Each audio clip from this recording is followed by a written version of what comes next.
1 აგვისტოდან რძის ტექნიკური რეგლამენტი ამოქმედება. აიკრძალება მცენარეული ცხიმის შემცველ ნაწარმზე რძის პროდუქციის მიმსგავსებული ტერმინების გამოყენება. რეგლამენტი ძალაში 2015 წლის 1 აგვისტოს შევიდა, თუმცა მწარმოებლებს ერთწლიანი საშეღავათო პერიოდი დაუწესეს. რძის ნაღების კარაქზე დამზადებული თითქმის 1 წელია კომპანიების გარკვეული ნაწილი, რომლებიც რძის პროდუქციას აწარმოებენ, ნატურალურ ცხიმს იყენებენ. მცენარეული ცხიმის შემცველი პროდუქცია კი აქამდე მაწვნისებრისა და არაჯნისებრის სახელწოდებით გამოდიოდა.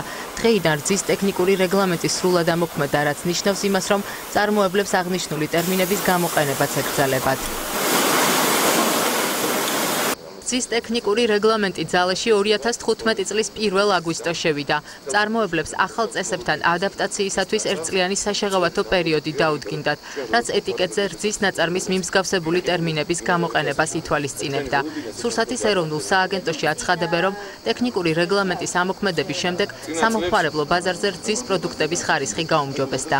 ძირითადი მოთხოვნა, რომ რძის ნაწარმში არ გამოყენებულიყო რძისთვის არადამახასიათებელი ინგრედიენტები, კომპონენტები, ხაზგასმით მცენარეული ცხიმი, რომელიც საერთაშორისო გამოცდილებით არ გამოიყენება რძის ნაწარმის დამზადებისას. სურსათის ეროვნულ სააგენტოში თვლიან, რომ რეგულაციები ხელს შეუწყობს პროდუქტის გაჯანსაღებას, ხოლო იმპორტირებული პროდუქტიც იგივე კონტროლს დაექვემდებარება, როგორც ადგილობრივი წარმოება. წარმოების ეტაპზე თვითონ შესწავლილი იქნება თუ რას იყენებს მწარმოებელი, რა ინგრედიენტებს ამა თუ იმ პროდუქტის დასამზადებლად, ხოლო უკვე ბაზარზე მოხვედრისას აქ მოწმდება თვითონ ეტიკეტი, რამდენად სწორად არის მარჯვნივ არის ეტიკეტზე დატანილი ინფორმაცია. რა უნდა ეწოდოს მცენარეული ცხიმით დამზადებულ პროდუქციას, ტერმინებს არ ადგენს სურსათის ეროვნული სააგენტო. ამიტომ კომპანიებს სახელწოდებაზე ზრუნვა თავად მოუწევთ. რამდენიმე კომპანიამ ასეთ გამოსავალს მიაგნო.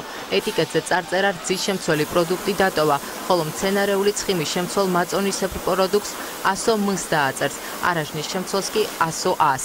ძალიან კარგი ნაბიჯია, იმიტომ რომ დღესდღეობით საქართველოს და ქართულ ბაზარზე გაჩნდა მოთხოვნა ნატურალური ჯანსაღი და ჯანმრთელი პროდუქტის.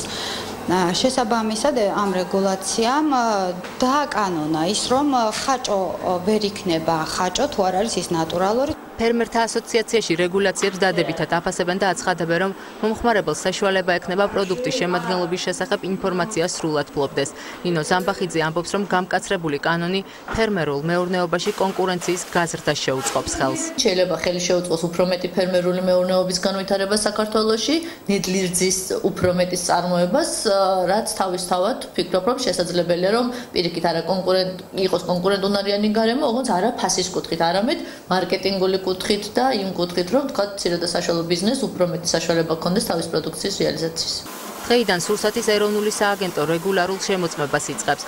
დარღვევის აღმოჩენის შემთხვევაში რძის პროდუქტების მწარმოებელი კომპანია პირველ ჯერზე 400 ლარით დაჯარიმდება, ხოლო 1 წლის განმავლობაში განმეორების შემთხვევაში 1200 ლარით.